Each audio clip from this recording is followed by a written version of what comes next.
Hello everyone and welcome to another review here on TBR Media's YouTube channel. We are going to be talking about Lisa Frankenstein today. This film is directed by Zelda Williams, who is the daughter of the late, great Robin Williams, and it's written by Diablo Cody, who is someone that I really admire for writing films like Juno, and this movie is kind of a coming-of-age story, which is kind of how the film describes itself. It's about a teenage girl who is coming of her own, and slowly but surely, as she's stitching this corpse together, there is a love connection, a greater romance at play in the movie's subtext. Now, this is a movie that's supposed to be kind of zany, a little bit campy, and you can feel that influence all over the script. This movie stars Katherine Newton, Carla Gugino, and also Cole Sprouse, who is playing the creature here. And first, let me get something out of the way.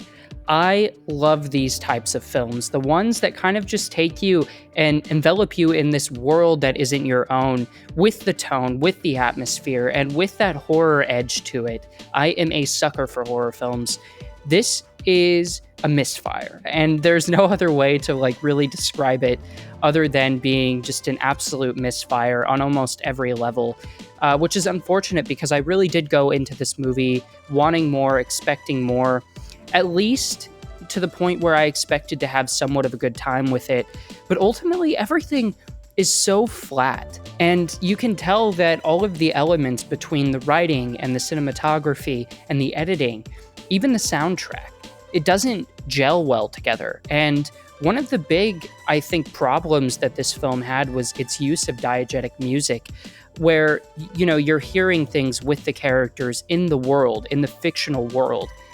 And a lot of the comedy just lands super flat because of that, I think. I think the sound design and the more intriguing elements of how you kind of compose a score and how you pick your selection for your soundtrack is severely lacking in this movie. And I think it leads to a lot of dry humor that doesn't really permeate the screen as well as it should have. There are a couple of instances in this movie, a couple of scenes and a couple of gags that they play on that I really did enjoy in theory, but the execution just didn't feel like it was complete. Now, this is Zelda Williams' directorial debut. This is the first feature film that she's working on. So we've got to, just lay the groundwork there that this is someone who hasn't really made a whole lot of films, certainly has starred in a bunch of things, whether it's voice acting or otherwise, but nothing felt cohesive, and I think a large part of that was, unfortunately, the direction. We were supposed to have fun with this movie. We were supposed to kind of feel what the characters are feeling, that rage. We talked about it earlier, but this movie is really trying to center itself with the main character, Lisa, who lost her mother to a horrific,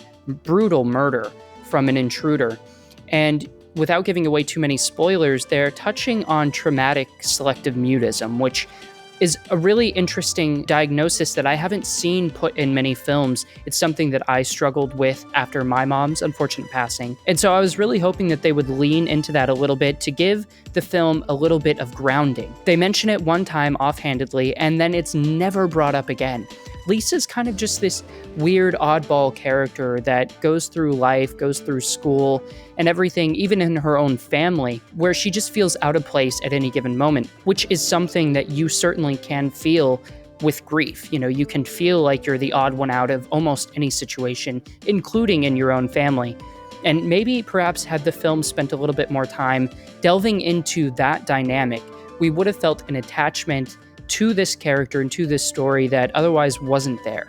And so while everything on its surface seems to be okay, on every filmic aspect, whether it's the editing, cinematography, direction, acting, you're just left feeling like something is missing, something is incomplete here, but you can't quite put your finger on it. The writing is honestly a little bit atrocious at times. And again, I say that as someone who absolutely loves Cody's work in previous films. And I was going to start with this whole bit about, you ever just see a movie that makes you want to stop watching movies.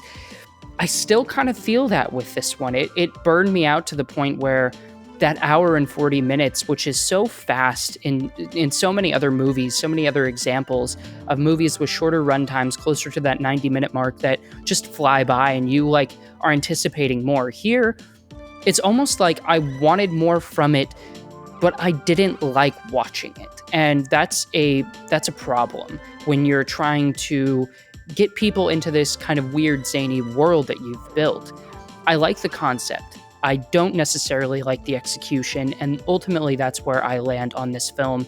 It should have been the perfect Valentine's Day date, and instead, it just leaves you feeling underwhelmed and unsatisfied, which is not how you want to spend Valentine's Day. The worst thing that a comedy movie can do is try too hard, and I feel like they were trying too hard, and nothing quite worked out for him here. So it's unfortunate. I'm still looking forward to seeing what Zelda Williams does in the future, and I will be on the lookout for that. But let me know what you think down in the comments below. Did you like Lisa Frankenstein? Was this even on your radar? Are you going to go see it for Valentine's Day? Let me know down in the comments below, and make sure to subscribe, and we'll see you in the next review.